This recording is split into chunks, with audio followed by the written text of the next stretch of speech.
자, 그렇게 이제 지들끼리 막 싸우던 그 1년이 지나고 이걸 이제 해결하는 또 난세의 영웅이 나와야 되는 거 아닙니까?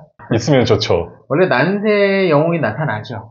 물론 난세가 좀 길게 갈 수도 있는데 이것도 참 기회인 게 1년밖에 안 갔다는 거, 이 난장판이. 만약에 이 난장판이 한 10년 갔다면 로마 제국은 끝나지 않았을까라는 생각도 들어요. 여기에서 나타난 인물이 다행히도 제정신인 인물이 황제의 일을 할 수 있는 인물이 올라갔다. 이게 굉장히 중요한 거죠. 바로 베스파시아누스였죠. 이 당시 이제 시리아 총독인 무키아누스랑 베스파시아누스가 협력을 합니다. 아니, 이거 협력 참 독특하면서도 흥미로워요. 네. 지위로서는 동방에서 가장 유력한 지위는 시리아 속주였고, 시리아 속주를 다스리는 무키아누스가 거의 동방 전체를 관할한다고 봐도 괜찮은 그런 상황이었는데, 베스파시아누스는 뭐냐면 당시 유대 지역에서 반란이 일어났어요. 이거는 우리 초기 기독교 연대기 9화 제1차 유대 독립 전쟁 참고하시면 좋겠어요. 링크 올려드릴게요. 네. 그래서 이제 그 전쟁이 안 끝나니까 이거를 제대로 한번 해야겠다 싶어가지고 네로가 임명을 합니다. 베스파시아누스가 그 유대 전쟁을 담당할 전담 부대를 지휘하는 사령관이었단 말이죠. 그러니까 무키아누스 쪽이 좀 더 높아요. 왜냐면 이건 임시직이고 이거는 상시로 있는 부대니까. 원래 상시로 있는 게 좀 더 급이 높잖아요. 네.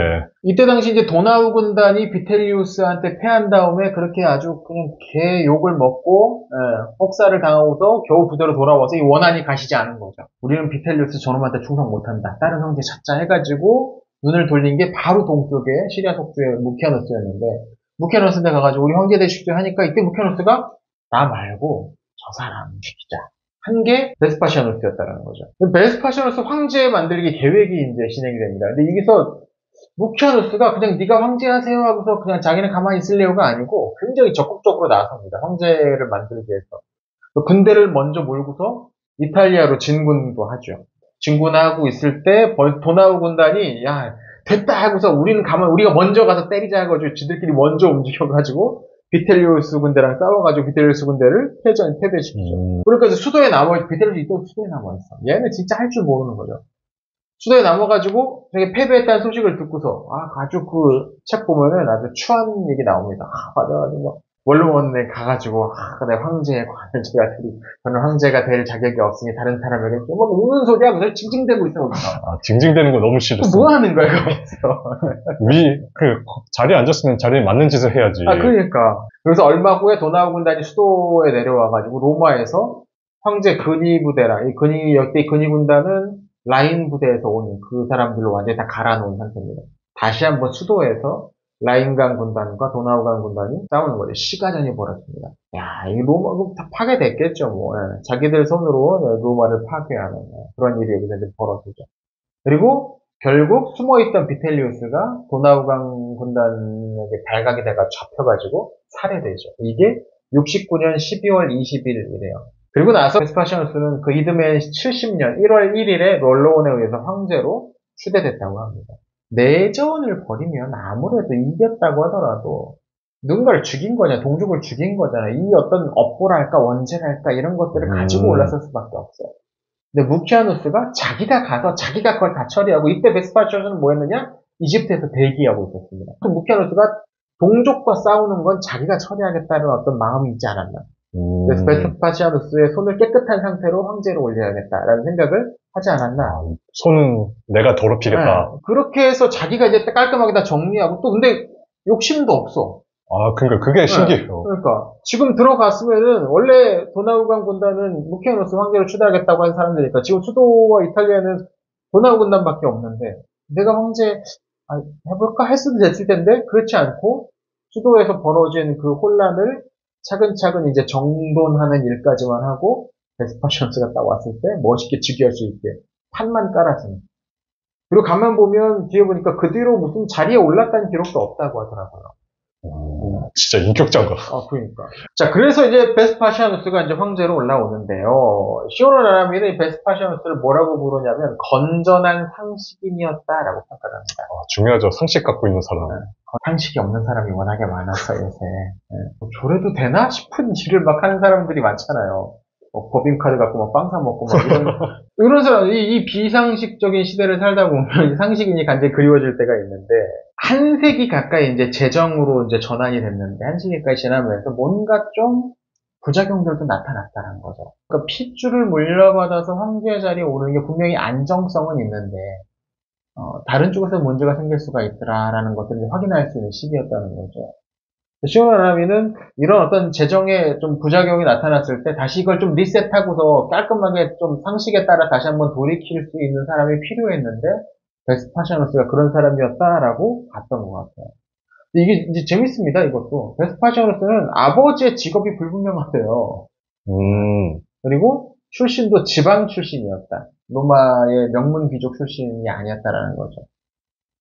그리고 아마 군대에서 잔다리를 밟아가면서 이제 차근차근 올라가고 해서 유대 전쟁 총사령관까지 되고 황제까지 오른 인물이었을 것이다. 그러니까 어떻게 밑바닥에서 딱딱딱 올라온. 그쵸. 이등병으로 입대를 했는데 포스타가 되고 대통령까지 된 거야. 그건 진짜 대단하다. 이런 느낌인 거죠. 네. 대통령들은 대부분 군대를 안 갔다 오는데. 아니에요. 특전사 갔다 오신 분도 있었어요. 그렇게 올라왔기 때문에 이제 다양한 것들을 볼 수 있었던 것 같아요.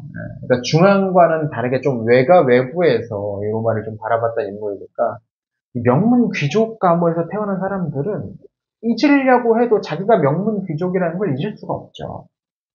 태어날 때부터 그렇게 태어났으니까. 태어나 보니까 우리 아버지가 재벌 회장이야. 그럼 얘가 평범한 사람들의 삶을 이해할 수 있겠냐고. 안 되는 거죠. 안 되죠. 네. 그러니까 버스비 얼마냐고 물어봤을 때 90원 하는 거예요. 왜냐면 서민 생활을 전혀 모르니까 그 사람들 어떻게 사는지 모르는 거예요. 자기는 기사 딸린 차 타고만 타고 다닐 줄 알았지 버스 타본 적 없고 지하철 타본 적이 없단 말이죠. 거기서 정말로 어떤 사람들이 어떤 문제를 겪고 있고 괴로워하는지를 제대로 알 수가 없는 거죠. 근데 베스파시아누스는 달랐다는 거죠. 조금 더 어떤 실제 삶에 맞는 것들을 고민하고 그런 정책들을 또 추진하려는 계획을 갖고 있었던 것 같아요. 사실 이건 또 중요한 것 같아요. 근데 지금 그 사람이 귀족 출신이 아니라고 하는 게 좀 중요한 것 같은 게 원래 밑바닥에 있는 사람들이 위로 올라가면 원래 그 위에 있던 사람들한테 지지 않으려고 더 자기를 혹사하게 하는 그런 부분들이 있거든요. 그러니까 자기는 혹사하기도 하고 원래 있던 놈들 또 미워가지고 또 해코지 하기도 하고. 예전에 경성제대에서 공부하는 사람들은 일본에서 되게 무시받았을 거 아니에요. 근데 그래서 거기서 이제 공부하는 사람들은 약간 좀 독립운동 한다는 심정으로다가 내가 너희들보다 더 잘해 하면서 뭐 영어, 독일어, 한문 이런 걸 더 열심히 공부를 했다고 하더라고요. 그럴 수 있죠. 네. 맞아요. 아무튼 베스파시아누스는 그리고 황제가 돼서 이게 굉장히 중요한 조치였는데 뭐냐면 이 1년간의 내전 기간 동안 생긴 일을 없던 걸로 치겠다. 이건 마치 카이사르의 용서, 화평, 그거랑도 비슷해 보여요. 이건 내전이니까 덮겠다라고 이야기를 하는 겁니다. 아까 선거 이야기, 내전과 비슷하다는 얘기했던 정책 내전과 비슷하다는 얘기했는데 그래서 옛날에도 대통령 막 선거 막 때는 막 서로 막 고소 고발 막 난리도 아니에요. 물론 막말도 막 하고 하니까. 근데 선거 딱 끝나면 서로 취하합니다. 그거 갖고 서로 상대방을 막 잡아먹을 듯이 뭐 하진 않아요. 내전이 끝나고 나면 화합을 해야 되니까. 근데 요새는 또 안 그런 것 같아요. 끝나고 나서도 자기랑 싸웠던 사람 죽이려고 막 달려드는. 쿨하지 못하는. 그렇죠. 그런 모양들이 좀 있는 게 좀 안타까워. 베스파시 2000년 전 사람보다 못하다는 거예요, 우리가. 이거 인간의 어떤 지능과 인성은 발전하는 것인가. 참 생각해 볼 만한 얘기인데. 그 다음에 또 하나 주로 했던 게 재정 확립이었던 것 같아요. 그 앞에 이제 뭐 클라우디우스 이래로 네로가 돈을 또 엄청나게 많이 썼기 때문에 그 클라우디우스가 만들어놓은 안정 재정을 네로 때 거의 다 탕진해 버렸다고 하잖아요. 그리고 지금 내전이었단 말이죠. 그러니까 재정이 아마 빵꾸가 났을 거예요. 그러니까 이것을 어떻게 재정을 다시 한번 회복할 수 있을 것인가에 대한 고민을 많이 했던 거고. 근데 세금을 새로 늘리지는 않았다는 거죠. 네, 그게 재밌는 부분이에요. 세금을 새로 늘리지 않으면서 재정을 어떻게 호전시켰을까? 뭐 여러 가지 얘기가 나온다. 아마 이제 쇼나라도 추측을 하더라고요. 아마 공유지가 아마 임의로 이렇게 경작하고 있는 것들이 아마 있었을 텐데 짜투리 땅들이 있었을 텐데 뭐 그런 것들을 좀 다시 한번 측량해가지고 정리해서 임대료를 다시 받는다든가 그냥 이 당시에 로마의 어떤 국가의 재산은 땅밖에 없었으니까 거기에 수입이 아마 크지 않았나. 다른 걸 늘리지 않으면 그것밖에 없지 않았겠냐 라는 얘기도 하기도 하고. 그리고 새로운 세금도 하나 있긴 했었죠. 오줌세. 오줌세. 그죠? 이게 뭐냐면 이때 당시 이제 이 염색업자들이 이제 염색을 할 때 사람의 오줌을 받아다가 거기다가 이제 그 염료를 담갔다고 했다는 거죠. 네. 그게 이제 제대로 착색이 되니까. 그러니까 사람의 오줌 속에 들어있는 그 어떤 성분을 이용을 해서 하는 건 물론 이제 잘 빨아가지고 이제 판매했겠지만. 근데 그걸 가지고서 이때 당시 로마에 있던 여러 공중변소에서 그걸 이제 그냥 임의로 받아가던 것을 그 염색업자들한테 돈을 받았다는 거죠. 그냥 다른 사람들한테 세금을 받았다는 게 아니고, 염색업자들한테, 야, 너 그거 무료로 가져가가지고 너희 일에 쓰잖아. 거기 돈 내. 라고 했다는 거죠.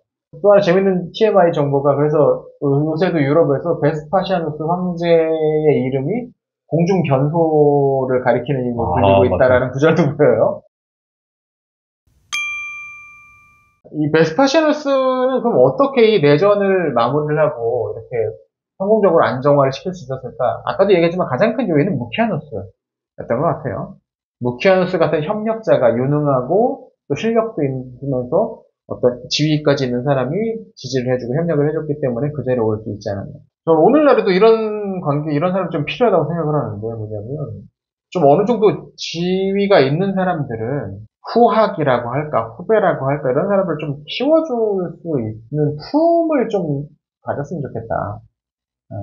중요합니다. 품을. 뭐, 인맥을 만들라, 내 라인 세우라는 이야기가 아니고, 어떤 사회 지도층쯤 되면 이 사회로부터 유형, 무형의 많은 것들을 도움을 받아서 그 자리에 오른 거잖아요. 서울대 교수쯤 되면. 자기 머리 잘라서 그 자리에 오른 거 아니에요. 왜냐면 그 똑같은 머리로 어디 아프리카 제3세계나 굉장히 어려운 데서 태어났으면 그렇게 안 됐을 거라고, 그런 존경받지 못했을 거라고, 그런 자리로. 가가지고 그 머리로 막 염소 키우고 막 했지 않겠어요. 그렇죠. 그러니까 이 대한민국이라는 곳에서 태어나서, 물론 자기의 노력밖에 없는 건 아니죠. 다 있죠. 다 노력하니까. 하지만 그런 여러 가지 것들, 사회로부터 받은 것들이 있으면 어느 정도 자리에 오르면 내가 어떻게 하면 더 높이 올라갈까를 고민하기 전에 내가 받은 것들을 또 다른 사람들한테 또 이렇게 나눠주고, 뭐 그렇게 해야겠다. 그런 생각들을 해야 되는 거지. 어떤 의미에서. 그러니까 무키아누스가 내가 이 자리에 오를 수 있지만, 지금 저 자리에 필요한 건 나보다는 이 사람이 이런 띄워줄 수 있는, 이런 좀 띄워줄 수 있는 멋있는 선배들? 멋있는 어떤, 멋있는 선배. 멋있는 노인들이 난 좀 필요하다고 생각거든요. 멋있는 노인들. 지금은 없는 것 같나요? 그러니까. 멋있는 노인들이 좀 있으면 좋겠다는 생각이 있어요. 그래서 나는 일선에서 물러나지만, 이런 유능한 사람들이 있으니까, 저 사람하고 나하고 뭐 갈등이 좀 있고, 나랑 안 맞는 게 좀 있긴 하지만, 그래도 저 사람 유능하니까 저 자리에 좀 같이 하자. 이런 것들이 필요한데, 완전히 너무 좁은 소견으로만 이렇게 하고 있지 않는가라는 좀 안타까운 부분이 있어요. 그 부분. 자, 그리고 또 하나 생각해 볼 것은, 베스파시아누스는 그냥 군인이었다. 그냥 군인이었다. 평생을 군에만 있었는데, 나름 통치도 잘하더라. 이게 어떻게 가능할까? 라는 생각도 해봤어요. 왜냐면 베스파시아누스는 황제로서 수업을 받은 게 아니잖아요.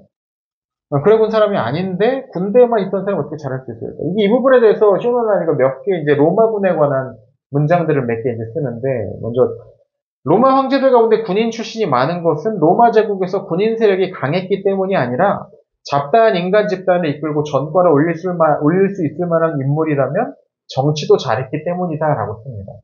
이게 무슨 말이냐면, 군대 하면은 우린 그냥 사회랑 완전히 분리돼서 맨날 싸움만 하는 어떤 전투 조직중으로 생각을 하는데, 로마군은 그렇지 않았죠. 로마군은 그렇지 않았죠. 왜냐면 로마군이 어디 싸우려면 반드시 동맹군과 함께 싸웁니다. 인접, 지금 그 싸우는 그 근처의 동맹군과 함께 싸웁니다. 그리고 전쟁에 나가면 처음부터 끝까지 이 사람이 다 판단하고 책임질 수 있고, 심지어 평화협상까지 다 책임질 수 있으니까 외교적인 감각도 필요한 거예요. 계속 진급하고 잘하려면. 왜냐면 적국과도 이제 협상하는 것들이 여러 번 이제 경험치가 쌓여야 되는 거니까. 또 동맹군들 같이 모여가지고 혼성군이잖아요, 여기. 말하는 것도 다 달라. 풍습도 다 다르단 말이에요. 이 사람들 다 그것들 이제 배려하면서 그걸 하려면 조직력과 행정력이 또 얼마나 많이 필요하겠어요. 물론 아랫사람들이 한다고 하지만 이 머리 있는 사람이 그런 거 전혀 모르면 제대로 돌아갈 리 없거든요. 그러니까 굉장히 다양한 사람들을 한데 모아가지고 뭔가 일을 만들어 보는 게 로마 군단이었고, 거기에서 오랫동안 일을 하다 보면 자연스럽게 좀 그런 감각을 가질 수 있게 된다는 게, 사람들 사이에서, 그러니까 쉽게 말하면 정치죠, 그게. 사람들 사이의 어떤 갈등을 중재하고서 뭔가 일을 만들어내는. 그러니까 그런 면도 충분히 있었을 것이다라는 생각도 들긴 해요. 그랬을 수도 있겠다 하는 생각이 들긴 하는데, 저는 그럼에도 역시 군의 영역과 정치의 영역이 좀 다르다. 근데 군은 일단 기본적으로 상명하복이고, 일단 기본적으로 명령을 내리면 따라야 한다라고 하는 문화가 있는 곳과 정치의 영역, 설득이 필요한 그 정치의 영역하고 그게 잘 조화가 될까? 오히려 더 권위주의식으로 하지 않을까? 왜냐면 우리가 군인 정치하면은 먼저 떠오르는 게 바로 그런 거죠. 아, 군대식으로 다스린다? 아, 저 사람은 무조건 강압적으로 권위적으로만 다스리겠구나. 근데 좀 그러니까. 군인이라고 잘 다스리는 게 아니라 그냥 베스파시아누스가 좀 더 유능했었던 게 아닌가. 근데 또 보면 로마는 군의 영역과 군의 영역과 민간의 영역이 아주 분리되지도 않아요. 특히 이제 지휘관급에 있는 사람들은 그다가 속주 총독도 가서 정치인이잖아요, 그거는. 관선 정치인이야. 총독도 하고 다시 돌아와서 또 필요한 어디 가서 싸우기도 하고 이런 것들이 이제 반복되다 보니까 오늘날 생각하는 군은 군 내에서만 진급하고 거기에서만 뭔가 보직을 맡는 게 아니고 군 하다가 어디 도지사도 하고 뭐 특별히 어떤 외교 특사도 나가보고 이런 것들이 반복되다 보니까 그런 것들이 좀 스킬이 좀 다르다라는 이야기들은 해볼 수도 있지 않나. 그 부분은. 또 하나 이제 유대 전쟁과 관련해서 그런 구절도 보이는데요. 대부분의 로마 장수들이 지니고 있는 공통된 특징은 무인다운 허영심과는 인연이 없다는 점이다. 그들은 대군으로 소수의 적을 공격하는 것도 주저하지 않았다. 대군으로 공격하면 문제를 조기에 해결할 수 있을 뿐만 아니라 적과 아군의 희생을 줄일 수도 있기 때문이다. 이건 이제 로마군의 특징이기도 했던 것 같아요. 적보다 많은 군대, 그리고 최대한 많은 어떤 병참이나 준비를 해가지고 한 번에 가능하면 단기로 끝낸다. 전쟁 오래 가는 거는 병력을 오랫동안 유지해야 되니까 돈이 많이 들잖아요.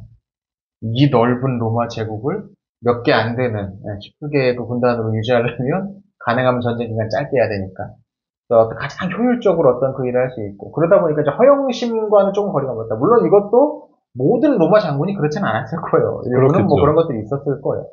근데 가만 보면 로마가 잘 나갔던 이유는 이런 식의 사람들이 더 이런 유능한 사람들 물론 그게 이제 뭐 티베리우스 문하니 이 책에서는 뭐 그렇게 이야기를 하는데 그때부터 실력주의로 그 사람들을 그 자리에 이제 꽂아놓는 그런 풍토가 좀 있었기 때문에 그런 걸 할 수 있었다라고 보기도 하는데, 이 전술적인 사고를 할 줄 안다라는 거죠. 어떤 일에 있어서. 무모한데 우리 다 같이 총 폭탄 되어서 옥쇄하자 뭐 이렇게 달려드는 2차 세계대전 당시에 그 일본군 뭐 지휘관들처럼 그렇게 무모하게 달려든 게 아니고 딱 봤을 때 이길 수 있으면 싸우는 거고 질 것 같으면 잠시 좀 물리기도 하고 이런 전략적 사고를 할 수 있는 거는 상당히 중요한 거죠.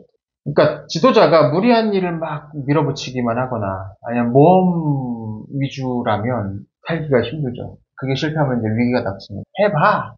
될지 안 될지 모르겠지만 한번 해봐. 뭐 이런 식이라면 국가 운영이 제대로 될 수 있을까? 그러니까 최대한 준비를 해놓고 일을 시작하지 않으면 사회적인 어떤 갈등이 일어날 수밖에 없는 거예요. 마지막으로 하나 더 보고 싶은 거는 베스파시아누스가 티베리우스 이후 군무를 수행하기 위해 제국 전역을 돌아다닌 게 처음인 황제였다라는 것을 아까 살짝 언급했어요. 이건 이제 현장 경험이 풍부했다는 이야기인 거죠. 제국 전역을 돌아다니면서 자기가 다스릴 나라 곳곳을 직접 눈으로 보고 그 상황을 인지하고 있다는 거는 지도자한테 굉장히 중요한 이것도 자질입니다. 학자 출신 아주 좋은 학자가 좋은 정치 지도자가 될 수 있는 건 아니에요. 왜냐면 그 학자는 자기 영역만 알 거야 아마도. 자기가 판 것만 20년, 30년 자기가 판 영역은 아주 잘할 수 있어요. 근데 정치를 그렇다고 잘할 수 있을 것 같진 않아요. 뭐, 그런 부분. 정치의 영역은 다르니까. 네. 물론 그런 사람도 귀가 열려가지고, 아까 얘기했던 것처럼 유능한 사람이라서 내가 못하는 것들 할 수 있는 사람들 데려다가 그 자리에 앉히고서 일하도록 이렇게 뭐 하면은 되는 거죠. 일을 하면 되는 길 하는 거죠. 근데 자기를 잘 모르면 나는 그래도 내가 뭐까지 한 사람인데 하면서 자기 판단만 그렇게 믿게 되면 그런 사람들은 말아먹기 쉬운 거죠. 그렇게 되면 이제 소위 이제 비선 실세들이 나타나는 거죠. 저 사람은 해먹기 쉽다. 그러니까 주변을 막 꼬여가지고 똥파리들 꼬여가지고 막 한 자리씩 해먹고 이권 탈취하고 뭐 그런 사람들이 나타나게 되는 거죠. 특히 이제 역대 황제들 중에 보면은 이 자리에 부인들이 있는 경우도 종종 있어요. 부인들은 합법적인 권한이 없는 사람들인데 황제 비위를 가장 잘 맞추기 좋은 사람입니다. 그렇게 이제 충분히 할 수가 있는 거죠. 공식적인 지위를 갖지 않은 인물이 이제 권력을 행사하는 게 있는 문제죠. 근데 이런 것도 생각해 보면, 그래요. 그럼 군인 출신이 그러면 해야 되나? 그러니까 정확히 이건 약간 구분을 해야 되는 게 뭐냐? 이때 당시 2000년 전 로마의 군대와 오늘날 군대 사이에는 분명히 조직이라든지 운영 방식이라든지 그 차이가 분명히 있습니다. 오늘날 군대는 완전히 군대 안에서만 이제 거의 분리가 돼 있잖아요. 거기서 진급하고 거기서 이제 자기가 할 일을 하는 거고 사회에 나와서 뭔가를 하진 않잖아요. 그러니까 오늘날 그런 군인 출신들이 뭐 최고 통치자 대통령들이 되면 좋겠느냐? 사실 우리는 역사가 가까운 역사잖아요. 사실 이게 한 50년도 안 된.